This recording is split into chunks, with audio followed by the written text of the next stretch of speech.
আবু হুরায়রা রাদিয়াল্লাহু তাআলা আনহু বলেন, আমি মসজিদে নববীতে পেটটা মাটির উপরে চাপা দিয়ে শুয়ে থাকতাম, উপর হয়ে শুয়ে থাকতাম।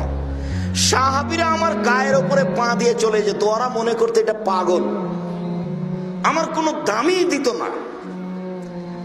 আর আমাকে যখন খুব ক্ষুধা লাগতো, একবারে ক্ষুধার কারণে বাঁচবো না, তখন কাউকে গিয়ে বলতাম, আচ্ছা ভাই আপনি কি এই হাদিস জানেন, আপনি কি এই হাদিস জানেন? কেন বলতাম?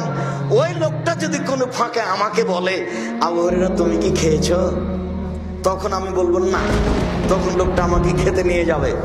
উনি সরাসরি খাওয়ার কথা বলতেন না, উনি মানুষকে মসজিদে কি বলতেন,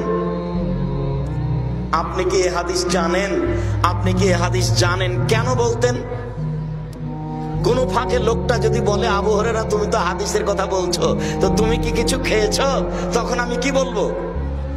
আমি বলবো না, তখন লোকটা কি করবে? আমাকে খেতে নিয়ে যাবে। ইনি হচ্ছেন আবু হুরায়রা।